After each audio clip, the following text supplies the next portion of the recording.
Hi అండి అందరికీ. ఈరోజైతే నేను ఫిష్ కర్రీ చేస్తున్నాను అనమాట. ఫిష్ అయితే నీట్గా కడిగి పెట్టుకున్నాను. ఉప్పు అని నిమ్మకాయ కూడా వేసి నీట్గా కడిగి పెట్టుకున్నాను. అండ్ అందులోకి ఉల్లిగడ్డ పేస్ట్ చేసి పెట్టుకున్నాను అనమాట. అండ్ అల్లం వెల్లుల్లి పేస్ట్ పట్టి పెట్టుకున్నాను ఇంట్లోనే. సో ఇందులో అయితే నేను ఆయిల్ వేసుకున్నాను. ఆయిల్లో ఫిష్ మళ్ళీ అన్నీ ఉప్పు కారం పసుపు అన్నీ వేసి కలుపుకోవాలన్నమాట.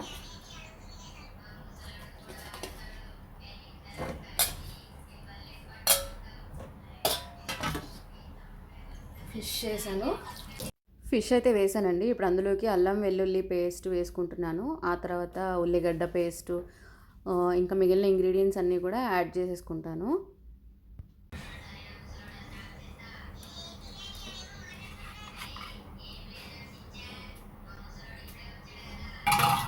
ఒక సైడ్ అయితే నేను పొయ్యి మీద రైస్ పెట్టుకున్నానండి.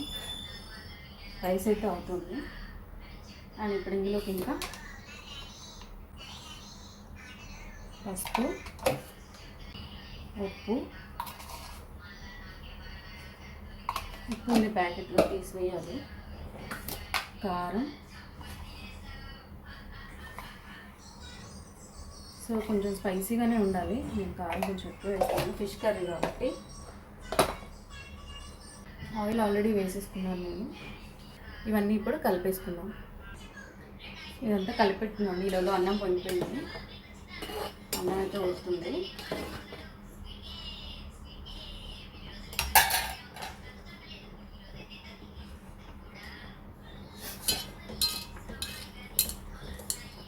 కర్రీ చేస్తుంటే ఒకవైపు మా చిన్నోడేమో టీవీ సౌండ్ పెట్టుకున్నాడు. ఎంత తగ్గిమన్నా కానీ తగ్గట్లేదు, మీకు ఆ సౌండ్సే వినిపిస్తున్నాయి. సో ఇవన్నీ అయితే నేను యాడ్ చేసేసుకున్నాను కదా, ఇంకా అందులో అవన్నీ కలియబెట్టుకోవాలి. అండ్ ఇంకా అందులోకి అయితే నేను బెస్ట్ ఇంగ్రీడియంట్ అండి, అంటే ఫిష్ కర్రీ చేసేటప్పుడు వేసుకుంటామన్నమాట కంపల్సరీగా. అంటే మా అమ్మ వాళ్ళు వీళ్ళందరూ వేసేవాళ్ళు. సో అదే యాడ్ చేస్తున్నాను ఇప్పుడు నేను. అదేదో కాదు, ఊరగాయ కారం అంటాం, మామిడికాయ కారం అంటాము, ఆవ నూనె అంటారు కొంతమంది. అలాగా అంటే ఓన్లీ నూనె మాత్రమే తీసి వేస్తారనమాట ఊరగాయ కారంలో నూనె. సో అది వేస్తే ఫిష్ కర్రీ చాలా మంచి టేస్ట్ వస్తుంది, ఘాటు ఘాటు ఉంటుంది.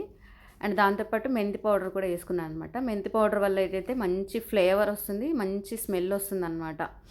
సో మా చిన్నప్పుడు అనేవాళ్ళు స్ట్రీట్ అంతా కూడా మెంతి పౌడర్ వేయడం వల్ల చేపల కూర వాసన వస్తుంది అని చెప్పి, అంటే అంత తెలిసిపోయేదన్నమాట. మెంతి పౌడర్ స్మెల్ అలా ఉండేది. ఇంకా ఆ స్మెల్ వచ్చిందంటే ఇంకా అది చేపల కూర అని ఫిక్స్ అయిపోయేవాళ్ళు. అలా ఉండేదన్నమాట మా చిన్నప్పుడైతే.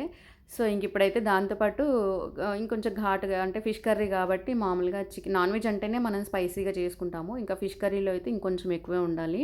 సో అందుకని నేను కొంచెం మిరియాల పౌడర్ కూడా వేశాను. యాక్చువల్గా మిరియాల పౌడర్ ఇంట్లోనే పట్టి పెట్టుకుంటాను, బట్ టైంకి నా దగ్గర లేకపోయింది. అందుకే నేను పౌడర్ ప్యాకెట్ తెప్పించుకున్నాను అనమాట. సో ఇంకా అవన్నీ కూడా మంచిగా కలిపేసుకోవాలి, ముక్కకు పట్టేలాగా అన్నీ కూడా ఈవెన్గా కలిపేసుకొని నెక్స్ట్ ఫైనల్ ఇంగ్రీడియంట్ ఏంటంటే చింతపండు పులుసు. నేను ఆల్రెడీ చింతపండు కూడా నానబెట్టుకొని ఉంచుకున్నాను. సో చింతపండు పులుసు ఏంటంటే నేను వెంటనే పోయాను అనమాట. ఇక్కడ ఏం చేస్తానంటే ఇదంతా ఆయిల్ అవన్నీ ఇంగ్రీడియంట్స్ అన్నీ వేసి కలిపాను కదా, అదంతా ఒక 2 మినిట్స్ ఆయిల్లో మగ్గనిచ్చిన తర్వాత చింతపండు పులుసు వేస్తాను.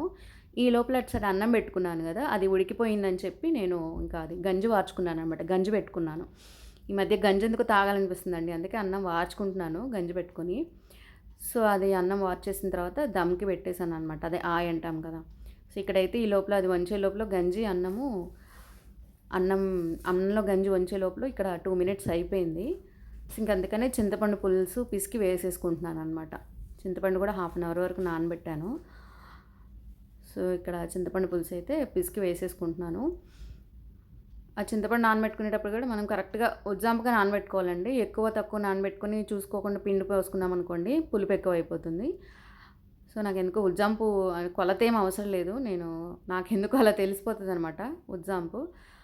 సో అలాగా నేను నానబెట్టేసుకొని చింతపండు పులుసు పోసుకొని తిప్పేసుకున్నాను. ఎందుకంటే చేపల కూరలో మనం గంట పెట్టుకోం కదా, చికెన్ మటన్ లాగా గంట పెట్టుకొని తిప్పుకుంటే ముక్కంతా చెదురు మదురు అయిపోతుంది.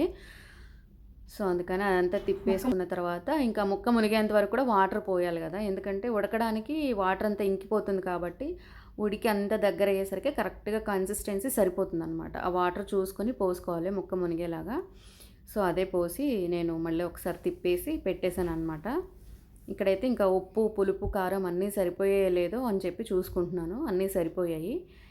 ఇంకా అది ఉడికేటప్పుడు మీకు చూపిస్తాను అనమాట, మధ్యలో ఎలా ఉంది, ఫైనల్ స్టేజ్లో ఎలా ఉంది అని. ఇంకా అటు సైడ్ అయితే అన్నం ఆయి వచ్చేసింది, అదైతే స్టవ్ ఆఫ్ చేసేసాను నేను. కూర ఎలా ఉందో చూద్దాం స్టేజ్ కూడా. ఇక్కడ అవుతుంది అంతా. మళ్ళీ ఒకసారి అయితే తిప్పుకున్నాను.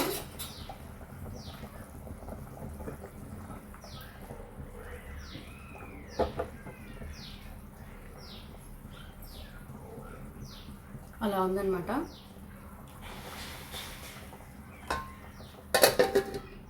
సో కూర అయితే చూడండి, ఆయిల్ అయితే వచ్చేస్తుంది పైకి. సో ఇప్పుడు నేనైతే ఒక పచ్చిమిరపకాయ, కరివేపాకు, అలాగే ధనియాల పౌడర్ వేస్తాను అనమాట. ధనియాల పౌడర్ వేసేసి ఇది కొంచెం తిప్పేసుకుందాం. ఇప్పుడు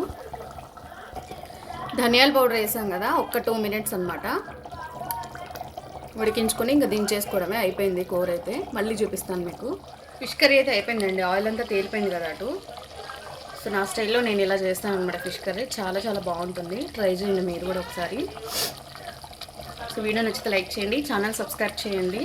thank you for watching. Bye.